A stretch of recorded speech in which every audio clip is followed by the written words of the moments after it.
Hi, I'm Dana Shoaf, editor of Civil War Times magazine, and welcome to our first Facebook Live event. I'm standing on the Weikert Farm Lane on the Gettysburg battlefield, and behind the camera is Melissa Winn, director of photography for the magazine. And we hope to bring these to you from time to time when we're out on battlefields or Civil War historic sites.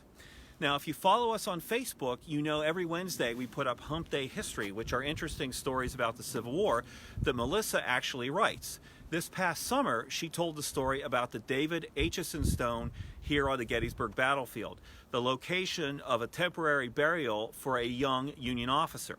A lot of you were very interested in that and wanted to see where that stone actually was. And even though obviously it's been a while, we're going to take you out there today toward the edge of that wood line on the Weikert farm.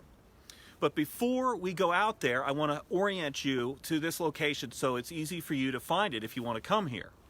Melissa is going to slowly pan to the east, and you're going to see a ridge in the near distance with a monument on the top of it. That's Munchauer Hill or Munchauer Ridge. Some people just consider it's the northern extension of Little Round Top. Now, about 6:30 to 7 o'clock in the evening on July 2nd, 1863, the second day of the battle, troops from Brigadier General Frank Wheaton's 6th Corps Brigade will charge off that ridge down here to the Weikert Farm Lane, where they will engage and push back Brigadier General William Wofford's Georgia Brigade. Melissa's going to pan to the south, and you're going to see the monuments to Wheaton's brigade. It was 4 Pennsylvania regiments and 1 New York regiment along the Weikert Farm Lane. And if you look, hopefully you can see through the trees the western face of Little Round Top with some snow on it. Then she's going to pan down, and you'll see the lane bends to the right, and it goes out to the modern Wheatfield Road. So if you want to come here, you could park out along the Wheatfield Road or drive down toward Devil's Den and park and walk down here. She's going to spin back around, and I'm going to tell you the story about the buildings behind me. These are actually not Weikert's farm buildings. Now, John T. Weikert owned this farm before and during the Civil War, along with his wife and children. He was in the Union Army during the Battle of Gettysburg, but he was not in the Army of the Potomac. He wasn't here. His regiment was in Baltimore. But on his farm on July 2nd, there's tremendous fighting when the Union 3rd Corps, commanded by Major General Dan Sickles, advances across here and is repulsed, and there's all sorts of chaos that help damage the Weikert farm. The 3rd Corps was so badly battered during that fighting that shortly after the battle, the Union High Command started to bring other regiments into it to sort of restock the Corps and resupply it. And the 138th Pennsylvania, John Weikert's regiment, will join the 3rd Corps. Weikert will then campaign with the Army of the Potomac throughout the fall of 1863. And on November 27th, 1863, at the Battle of Mine Run, Virginia, Weikert will be badly wounded in the arm, and he'll spend the rest of his enlistment recuperating in hospitals from that injury. Ironically, he'll be discharged on July 3rd, 1865, the 2-year anniversary of Pickett's charge, and he'll return here to the farm. His post-war life does not go well. We don't know why. It's maybe easy to speculate that his injury caused post-traumatic stress or changed his personality, but he's brought up on assault charges a couple times, mostly against his wife, and in one instance, he went after her with a revolver. Eventually, he will sell the farm to a man named Francis Altoff, and Weikert will move south of here. Altoff will put these buildings up in the 1870s or 80s, so they're post-war buildings. And then Altoff will eventually sell the farm to the Gettysburg Battlefield Association, and that's how it becomes preserved. We're going to walk out to the stone now, and we're going to go down this rail fence and through the gap out into this field, heading mostly to the north at a slight angle toward that wood line.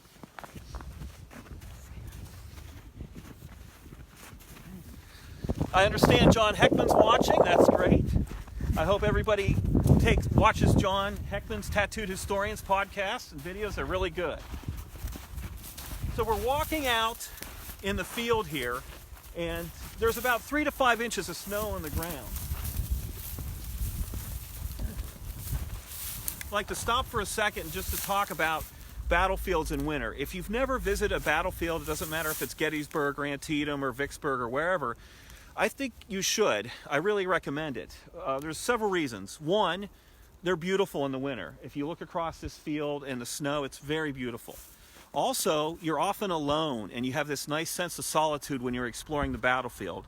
And also, the leaves are off the trees, and that allows you to easily see the relationship of topographical features to each other that you sometimes can't when the leaves are on.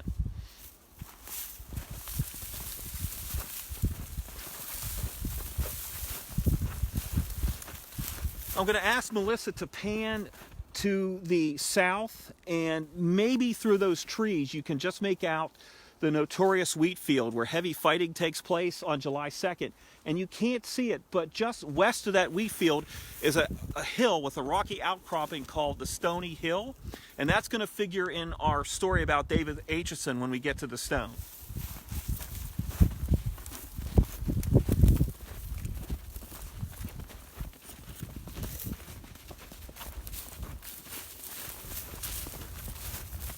I want to stop here briefly for a moment, and Melissa's going to pan over to that monument in the distance. That's the monument to the 6th Pennsylvania Reserves, another Pennsylvania infantry unit that charged across here on July 2nd, late in the afternoon or early evening.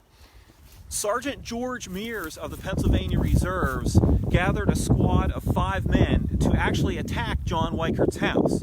Now, I'm not sure exactly where it stood, I should say, but it was somewhere in this location, I've been told, west of this barn. And it was a log house because when Francis Altoff bought it, he said he tore down Weikert's house, which was a log home in disrepair. But Mears and his 5 comrades will attack Weikert House because there are Confederates in it shooting, obviously, at Union soldiers. They will capture 12 to 13 Union soldiers in the Weikert House and run them back to Union lines. And after the war, Mears and his comrades will receive the Medal of Honor for their action. So if you look here, when you walk out, you can imagine somewhere out here was likely the John Weikert home.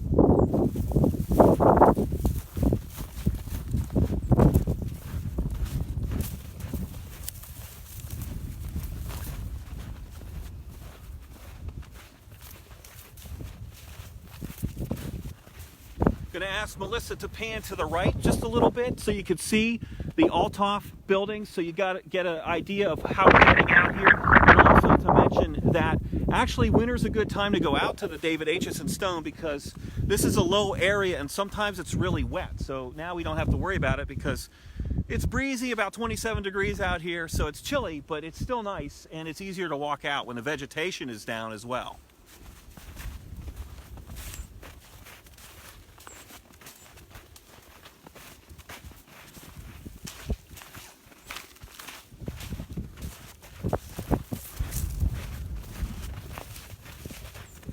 So again, you can see we're approaching the historic edge of the Weikert wood line. The barn is to our right. And if you look, you'll see this large boulder that can help guide.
And you can see the initials DA for David Acheson, 140 PV. David Acheson's regiment was 140th Pennsylvania. It was raised south of Pittsburgh in that area, and it was part of Brigadier General Samuel Zook's brigade here at the Battle of Gettysburg. On July 2nd, Zook's brigade is ordered to attack through this area toward that stony hill that I mentioned to try to help out the 3rd Corps that's in really bad shape. Zook's brigade gets into very heavy fighting on the Stony Hill, and they lose 241 casualties, just that one regiment. Zook himself is mortally wounded. And unfortunately, David Acheson, a young 22-year-old captain of Company C of that regiment, is struck in the chest and probably killed instantly. This is a picture of young Captain Aitchison. He's the gentleman here on the far left with two comrades. That gives, it's a very nice image of him.